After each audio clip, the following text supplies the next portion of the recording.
Sawadee krap. Welcome to Phuket Extra, brought to you by PSD Windows and Doors. It's Monday, February 4th, and I'm your host, JP Mestanza, with the news you need to know. The Phuket Tourist Association is collecting donations to provide relief for the Sea Gypsy villagers in the Surin Islands whose homes were devastated by fire last night. National Parks officers this morning confirmed that 67 homes were destroyed in the blaze, which tore through the village made of wooden shanties with thatched roofs. Only a total of 18 buildings in the village remain standing, including a health center and a school. No injuries were reported from the fire, which started shortly after 7 p.m. last night, and while the cause of the fire is still being investigated, relief supplies are being collected for those who lost their homes. To find out how you can help, call the Phuket Tourist Association at the number below. The saga involving a British man continues as he is still barricading himself in his condo unit in Phuket Town amid a tenancy dispute, as the fire brigade was called in following fears that he might jump from the 9th floor unit, prompting a visit by several, including the Phuket governor.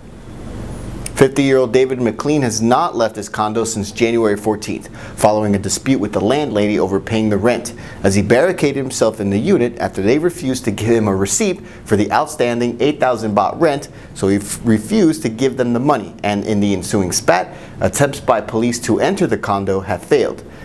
Matters took a turn for the worse over the weekend after police feared the man would jump from the balcony at the back of the 9-story unit in Phuket Town, as fire officials deployed an inflatable landing cushion down below. On Saturday, after 2 hours of talks had failed, Phuket Governor Pakapong Tawipat arrived along with high-ranking police officers to assess the situation.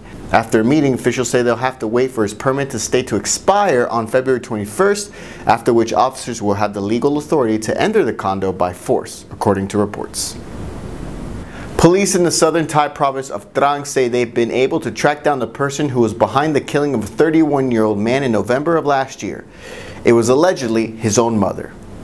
The Bangkok Post reports that the Crime Suppression Division arrested 6 suspects in connection with the murder case, in which 31-year-old Kanokpong Ratapan was gunned down in November 21st in Trang's Huayot district, and detectives from the Crime Suppression Division, the CSD, say that the 51-year-old mother was initially not a suspect, with officers thinking it was too unbelievable. But after learning about several quarrels between the two, including one violent night, they looked into the matter and found that the whole thing was over a plot of land that was left with the family after the father had passed away, in which one of them wanted to sell and the other one did not. Looking over phone records, police say they were able to track down the hitmen from Patalung, whom the mother had allegedly used, with police saying, quote, "Hitmen are easily found. It's not expensive. Just give them speed pills and they will do the job." 3 accused gunmen, the mother and 2 other suspects, were picked up last week in connection with the murder. Phuket Extra will be right back after this.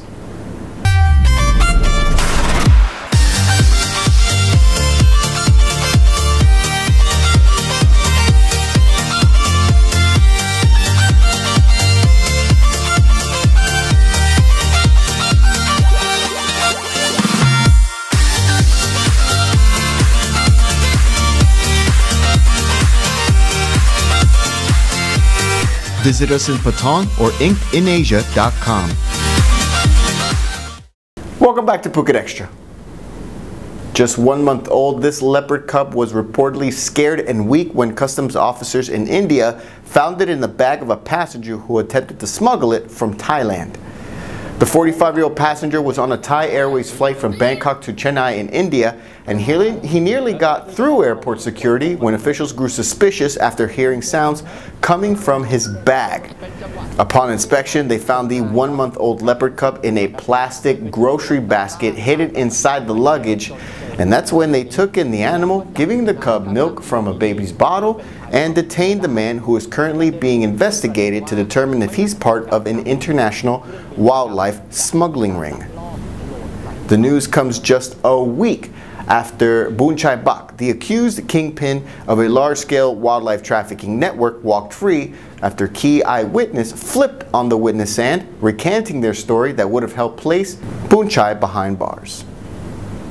Reports out of Bangkok say that the air pollution is starting to dissipate, with readings that have found safe levels in several key areas.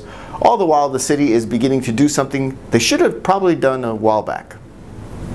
Improvements are being seen in the air quality in and around Bangkok, with reports of moderate to good air quality over the weekend.